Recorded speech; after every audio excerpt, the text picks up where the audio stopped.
Hi. You have insane genetics. You look so beautiful. Ah, thank you. Yeah. I always wonder how did this come about? Like how did nature produce this?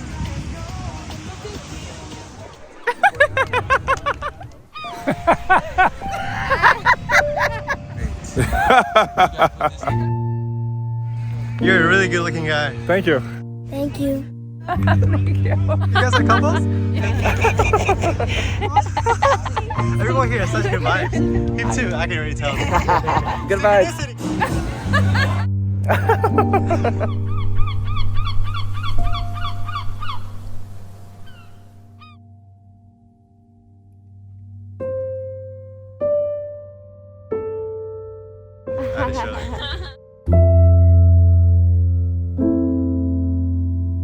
It's my birthday. It's your birthday. Happy birthday to you. This is the best birthday song ever. Happy birthday, my baby. Happy birthday to you. Thank you so much.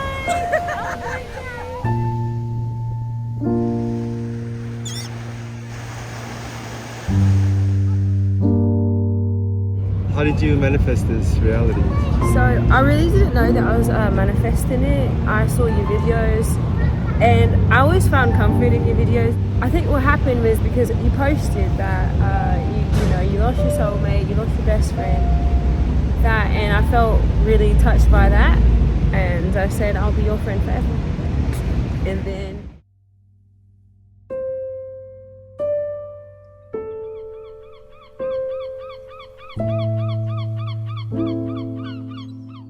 Yeah, after the last relationship, I just felt like I let go of him. What's after that? It's like just a universe smiling at itself. Like, No, it was like a death too. Like that was like. no, that was definitely a death. Okay, remember how I told you like I'm on a different phase? Like just starting from the Cambodia thing, and I'm not even creating it. All right, here's what's going on in the universe. I'm gonna turn my camera on. That's it. That's all I do. I'm not creating it, but I'm also creating all of it.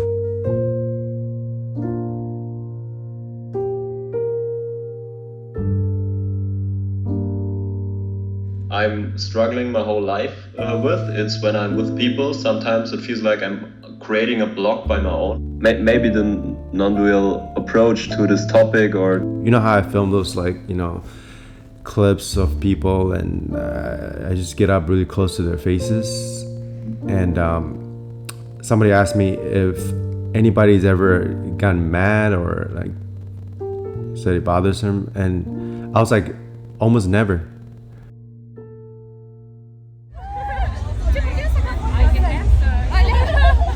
Watching you do that is the craziest thing to everyone's reactions. I'm shocked. Really? I don't know why. I'm so shocked how open everyone is about it. I don't know. And then I was like, I have awakening and meditation to thank for that. Like I did that in Cambodia, and then it was like, okay, people in Cambodia, they don't really have a very solidified identity. Ask a random person on the street, What's your name?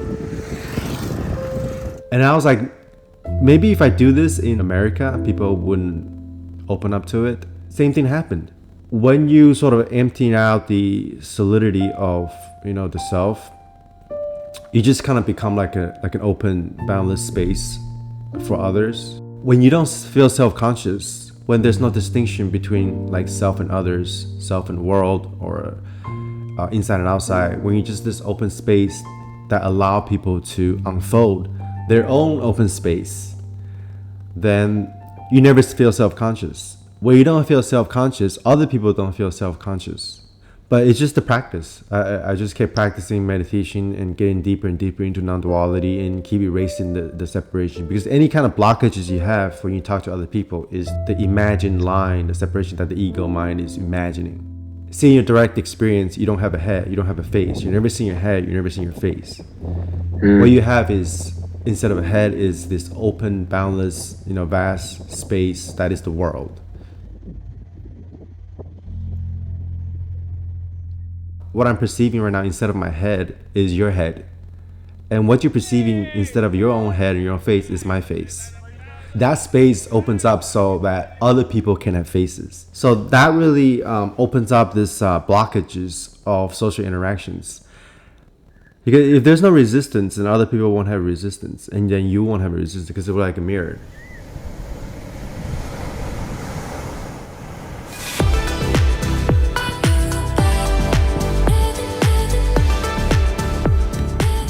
And this is how we co-create each other, through this interface of love and emptiness. When you open and vulnerable without contracting yourself to an armor, the heart opens up.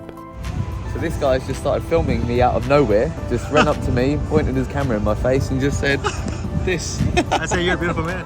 Welcome to Miami. Yeah. When is the last time you had a mind-blowing experience? A mind-blowing experience. The last time I had a mind-blowing experience was actually yesterday.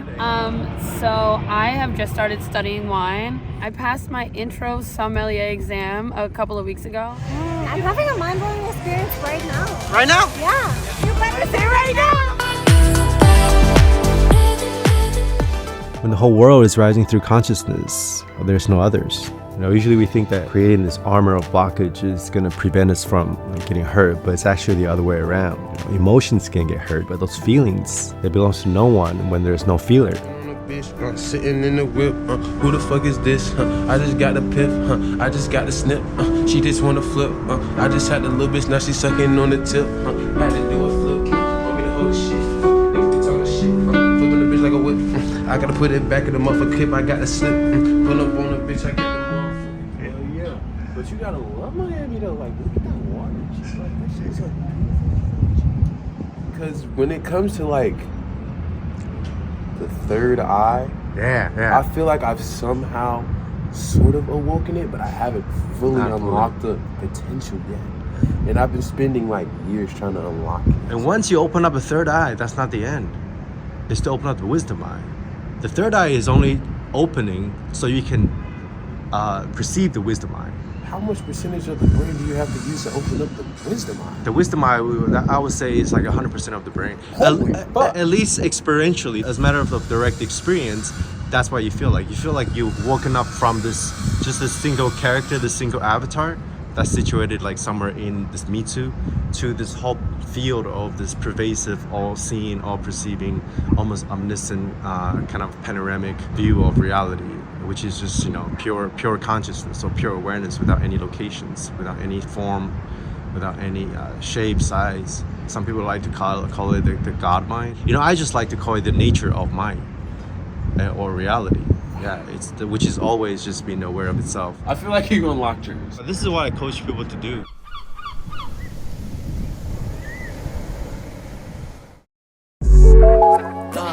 What? Hey, bitch.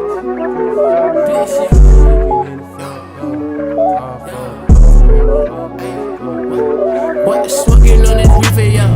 What the rapper, yo? She just wanna sing it, yo. She didn't wanna sing it, yo. She didn't wanna come and be with me, yo. Yeah, riding in the drop top, make it hot box. She didn't wanna fuck with a young nigga rock star. Okay, bitch, try to smoke the reefer. She just wanna come with me, cause I'm the reaper, yeah. Hopping out that drop top, make it hot box. She didn't wanna roll up with the creeper, I'm like rock star. She didn't wanna see a nigga all up on the loop. She just wanna come and roll some steak, yeah. Bitch, I'm in the house, I'm inside. Take a ride, we gon' glide. We gon' follow, bitch. We gon' ride a bit. We get high a bit. That's that ride a bit. Yeah, hey, bitch, I'm on the set. Bitch, I'm on like 2 round. We gon' on the mat. Bitch, I'm off the mat. Lil' hand flying. She didn't wanna come around me. All these diamonds, bitch, all these diamonds. She didn't come around. She see all these diamonds, yeah, all these diamonds. She that come around, she see all these diamonds. Blaming on her, yeah, screaming on her. Put that demon on her. Got the Glock, rock, I'm a rock star, I'm a pop back. Make them drop hot, the hot spot. That's the hot scotch, make them pay the hot shot. Hot shot, top shot, get the top pot. What the smoking on this reefer, yo? With the reaper, yo. She just wanna see it, yo. She didn't wanna see it, yo. She didn't wanna come and be with me, yo.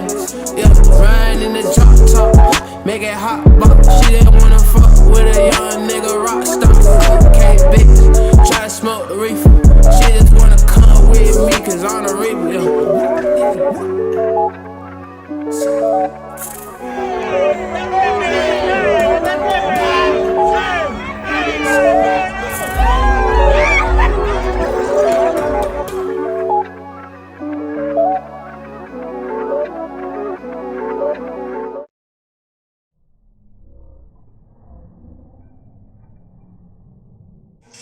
How many have you sold today?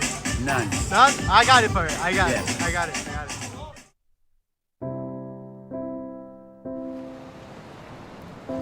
He was cuddling another girl and cuddling this other girl, but he wouldn't cuddle me. And I'm like, you can't.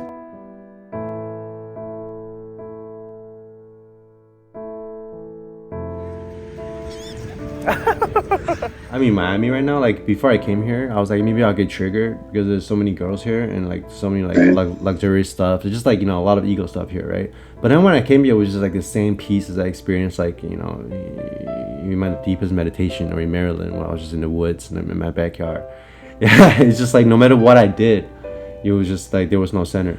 After awakening is when your practice truly starts, and the practice that people engage in after awakening is not so much formal practice. It's not about getting insights or reaching higher states, because all that's done with.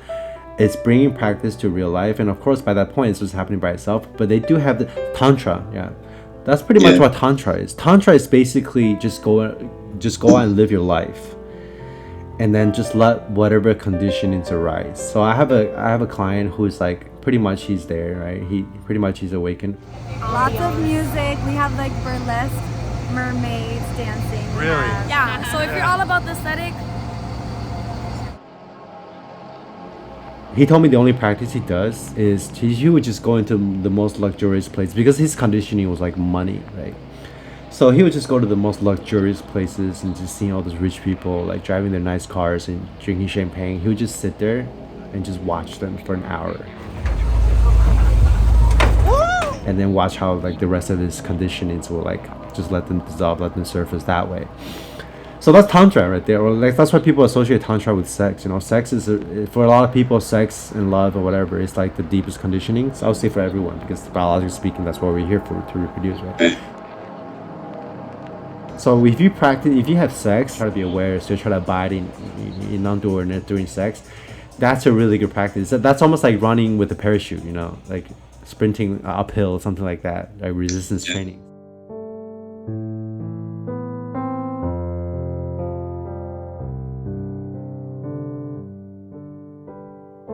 Look at my face. Do you know? What's the most important thing for you in your life? Where's your breath? Within inside of you. So if you don't know that heaven, then where are you in hell?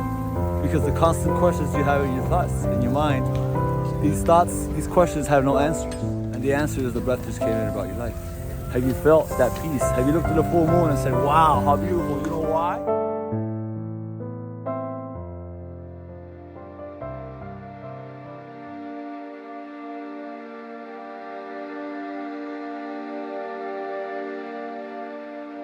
People are always trying to get to like, you know, transcend into like the spiritual world.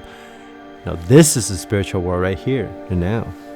If there's still any separation or any distinctions at all between like the spiritual world and the material world, all those distinctions are created by thought. You know, they're created by the mind.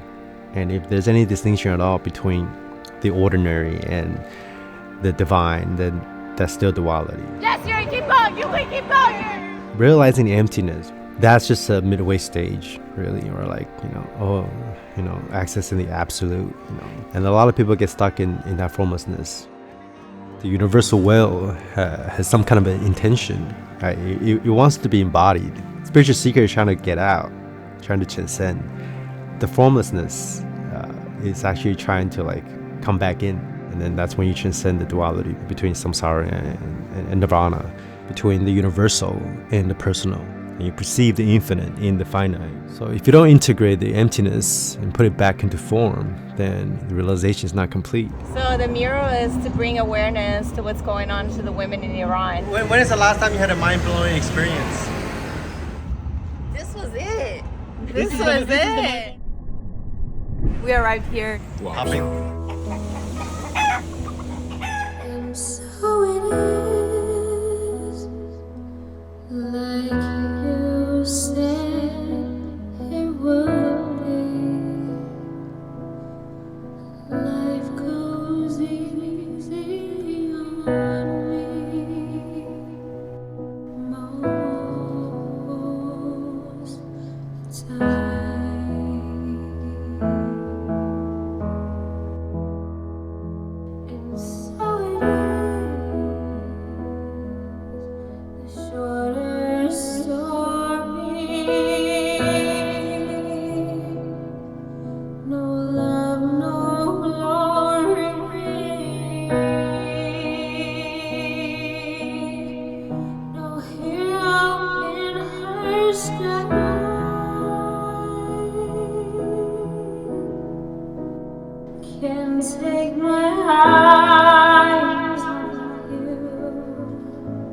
take my eyes off of you. Can't take my eyes off of you.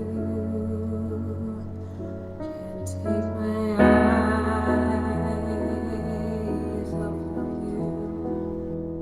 Can't take my eyes off of you. Can't take my eyes off of you.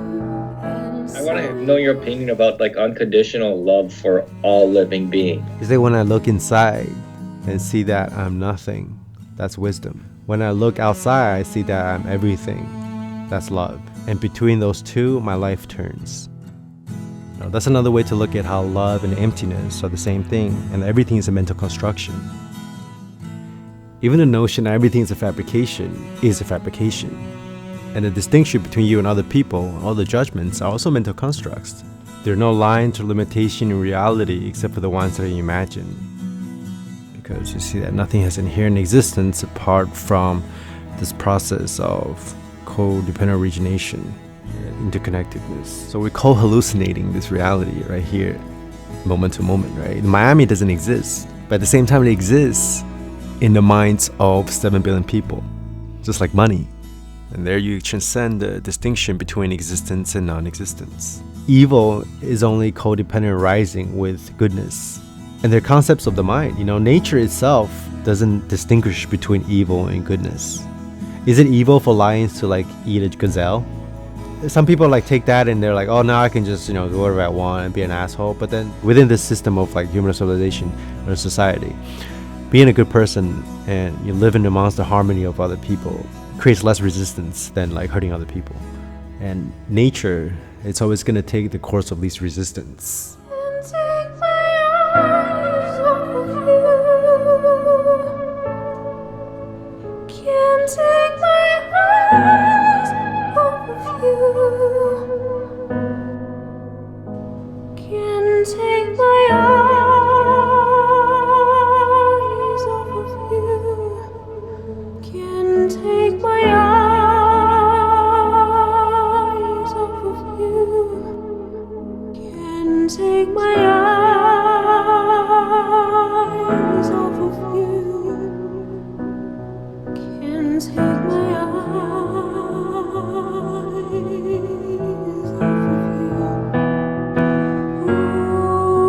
Ooh, did I say that I love you? Did I say that I want to leave it all behind?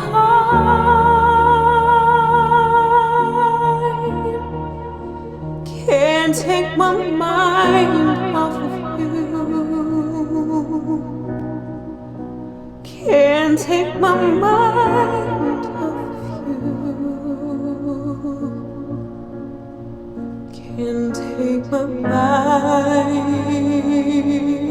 off of you. Can't take my mind.